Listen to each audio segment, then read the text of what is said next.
They say legends are born in bright lights and big cities. But this one, he came from a town so small, if you blinked, you'd miss the welcome sign and the gas station in the same second. French Lick, Indiana. Population, a few thousand, a couple of cows, and one future basketball god. Larry Joe Bird, born December 7th, 1956. The kid who turned a broken driveway hoop and endless Indiana sunsets into a Hall of Fame resume. He didn't have much. No private coaches, no fancy sneakers, just a stubborn streak longer than a Celtics winning streak. His dad fought his own demons, his mom juggled 6 kids, and money was about as rare as a missed free throw from Larry Legend himself. But when life handed him nothing, Bird picked up a basketball and built everything. At Springs Valley High, Bird was already causing damage. He didn't talk trash. He was the trash talk template before the internet even knew what a meme was. He played like the court owed him rent, scoring, rebounding, dishing, and defending like 4 players rolled into one. One night he dropped 54 points, and local fans swore the backboard needed therapy afterward. Then came college, Indiana University under Bob Knight, a fiery coach with a temper hotter than a sauna in July. Larry lasted just long enough to realize big campus life wasn't his scene. He left, went home, and for most that would have been the end of the dream. But Bird doesn't do endings. He does comebacks. A year later, he joined Indiana State University, a school no one was watching. And suddenly, everyone was. By 1979, the Sycamores went undefeated. Then came the showdown of showdowns. Bird versus Magic Johnson, Indiana versus Michigan State, the game that turned college basketball into a blockbuster event. Sure, Bird lost that night, but the rivalry he sparked, that was just intermission, because Larry Bird was about to take his small-town grind and drop it right in the middle of Boston's hardwood cathedral. And what happened next turned Boston green, literally went with glory.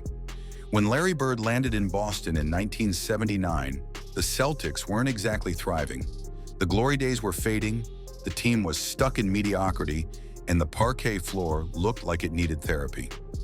Then came the blonde kid from French Lick, $3.25 million over 5 years, the richest rookie deal in NBA history at the time. Boston fans didn't just get a player, they got a revolution in Converse sneakers. From his very first game, Bird played like the court owed him rent money. He wasn't dunking over people like Dr. J or flying through the air like Jordan. He was slicing them apart with footwork, precision, and the kind of basketball IQ that could probably solve a Rubik's Cube blindfolded. Rookie of the Year? Locked up. The Celtics went from meh to menacing almost overnight. By the early 80s, the Celtics were back on top. Banners rising, fans screaming, and Larry Bird becoming a one-man cultural phenomenon. He didn't just play basketball, he weaponized fundamentals. The man could shoot, pass, and rebound all in one sequence, and still have time to talk trash about what he was going to do next possession. And that trash talk? Legendary. Bird once told an opponent exactly where he'd shoot from, then hit the shot, turned around and said, "I didn't see anyone else out here." That wasn't arrogance, that was accuracy.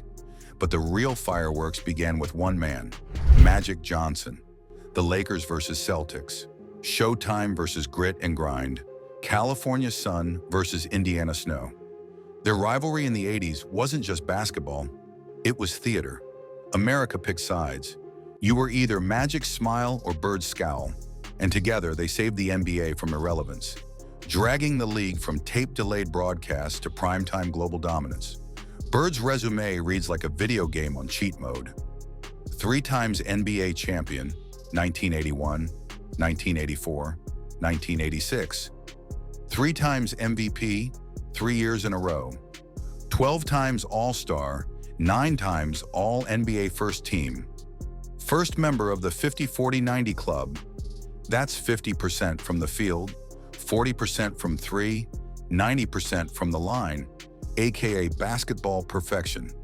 And he did it all while looking like a substitute math teacher. The man would dive into the stands for a loose ball like it was the NBA Finals. even if it was a random Tuesday night in February. He didn't care about flash, he cared about the scoreboard. And when the moment came, he delivered.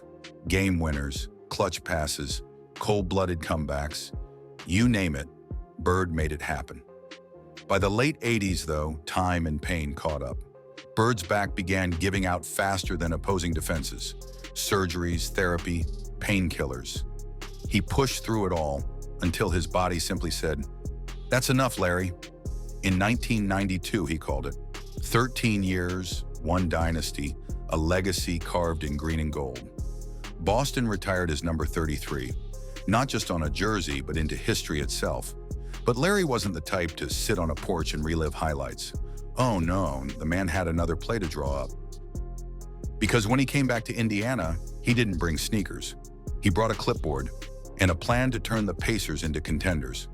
When most NBA legends retire, they do one of three things: buy a yacht, start a questionable fashion line, or vanish into golf course limbo. Larry Bird did none of the above. Instead, he went home, to Indiana, and decided to build winners instead of just being one. In 1997, Bird swapped his sneakers for a suit and became head coach of the Indiana Pacers. The press wasn't sure what to expect. Would the quiet assassin from Boston even talk to players? Would he trash talk during timeouts? Spoiler, sort of, because Larry didn't coach with noise. He coached with clarity. In his first season, the Pacers went from average to terrifying. He led them to a 58-24 record, straight to the Eastern Conference Finals, and casually picked up the NBA Coach of the Year award like it was a souvenir. Not bad for a rookie coach who hadn't worn a whistle in his life. Players described his style as brutally simple. No fluff, no politics, no sugarcoating. He'd tell a guy, "If you don't want to work hard, you can sit with me on the bench." And he meant it. He didn't scream. He glared. And that glare could melt concrete. By 2000, Bird had done what no one in Indiana thought possible. He led the Pacers to the NBA Finals.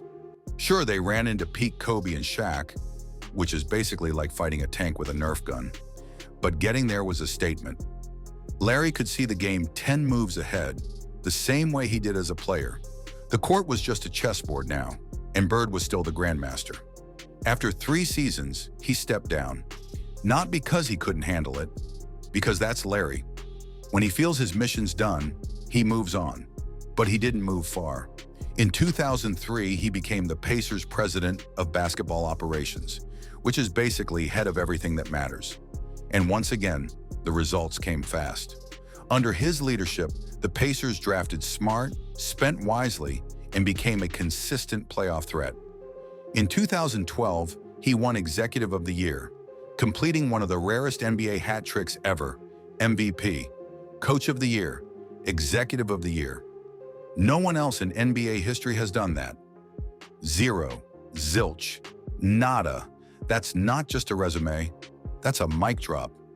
Even now, Bird still works as an advisor for the Pacers, his fingerprints quietly shaping the team's future. No flashy titles, no spotlight, just Larry being Larry. Watching, advising, and occasionally dropping truth bombs that sound like they came from a grumpy basketball Yoda. But when Bird finally clocks out from the front office, he doesn't exactly disappear into the crowd. Because when he goes home, home is not just any home. It's the kind of place that screams success without ever shouting it. Much like the man himself. Let's step inside the house that hard work built. The mansion of Larry Bird.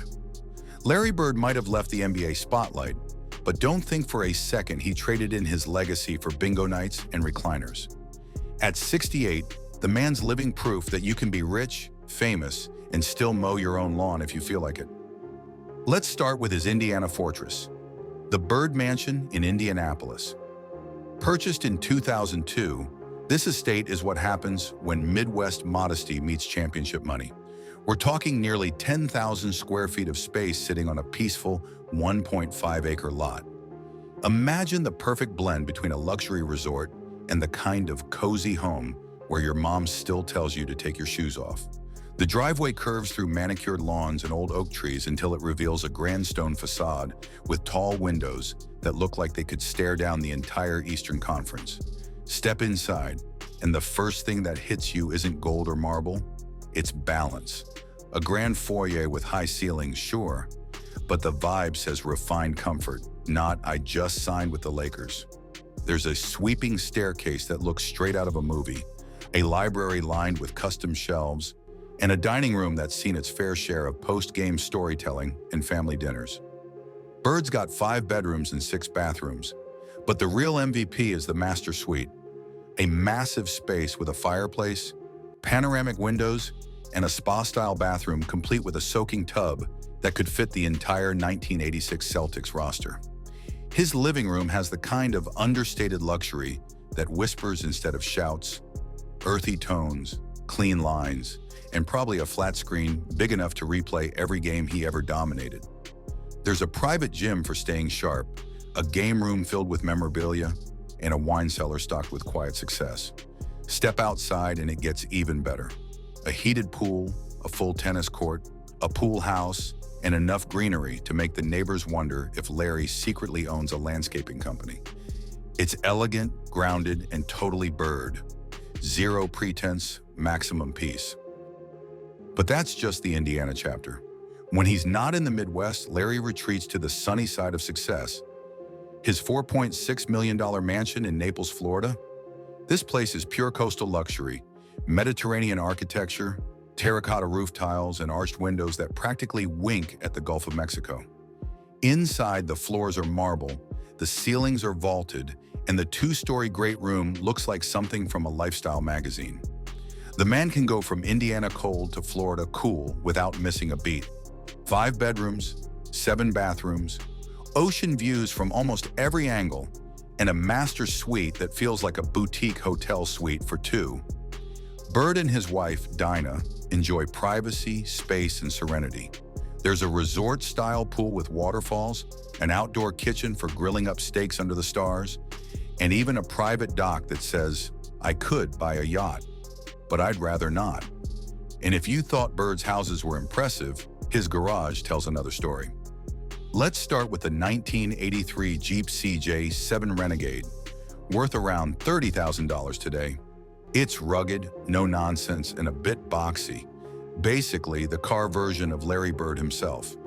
It's not about speed, it's about getting the job done. This was his daily driver for years, rolling through Indiana like the small-town king he always was. Next up, the 1984 Pontiac Firebird Trans Am. No coincidence on the name. It was literally gifted to him by the Boston Celtics after his MVP win. The kind of car that roars nostalgia every time you start the engine. It's pure 80s swagger, T-tops, bucket seats, and a soundtrack that's probably still playing Eye of the Tiger. Then there's the surprise, the 2019 Honda Indy car, a $1 million beast capable of hitting 230 miles per hour. Bird got it as a ceremonial gift, painted green and yellow with the NBA logo. He drove it around the Indy track once, looked at the speedometer and said, "Yeah, that's enough adrenaline for the next 10 years. See, that's the beauty of Bird. He could buy any car he wants, Ferraris, Bentleys, Bugattis, but he sticks to the ones that mean something. Cars with stories, not just horsepower. Now let's talk about his net worth. Roughly $75 million as of 2025. And this isn't burn money on gold chains kind of wealth. It's built it slow, kept it smart, never lost a dime kind of wealth. Larry's financial game is as sharp as his jumper. During his Celtics years, he made around $26 million in salary, a fortune at the time. Then multiplied it through smart investments, real estate, and business ventures. Add endorsements with Converse, Pepsi, and McDonald's. Yes, that McDonald's commercial with Michael Jordan, nothing but net, iconic, plus his Pacers executive salaries. And you've got a man who never stopped winning after the buzzer. But Bird's true currency? Integrity. He never chased fame. No scandals, no wild parties, no tabloid drama. Just quiet success, and that's rarer than an airball from Larry Bird. Behind the money and mansions is a family man. His wife, Dinah Mattingly, has been by his side for over 30 years. Calm, steady, and low-key, the perfect counterpart to his laser focus. Together, they adopted 2 children, Connor and Mariah, raising them away from cameras, social media, and all the noise. He also has an older daughter, Corey, from his first marriage. Life wasn't perfect. That relationship was once strained. But Bird made sure to rebuild those bridges. The guy who never backed down on the court didn't back down on family either. And then there's his heart for giving back. Bird has quietly donated millions to schools, youth programs, and hospitals in Indiana, especially around French Lick. He funds scholarships for underprivileged students, supports kids' sports programs, and often refuses to take credit for it. His motto, "If I made it out, the next kid can too." That's the kind of humility you can't fake. So yeah, Larry Bird at 68 isn't chasing attention. He's not doing reality shows or selling NFTs. He's living the good life the same way he played the game, with purpose, precision, and peace. He's the ultimate reminder that greatness doesn't have to be loud. It just has to last. And Larry Bird, he's still winning, just in a quieter arena now, surrounded by family, comfort, and the echoes of every swish he ever made. If you enjoyed diving into Larry Bird's legendary life, do the man a favor. Hit that like button, subscribe, and drop a comment about your favorite Larry Bird moment. Because somewhere in Indiana, you just know he'd shrug, grin, and say, "Took you long enough."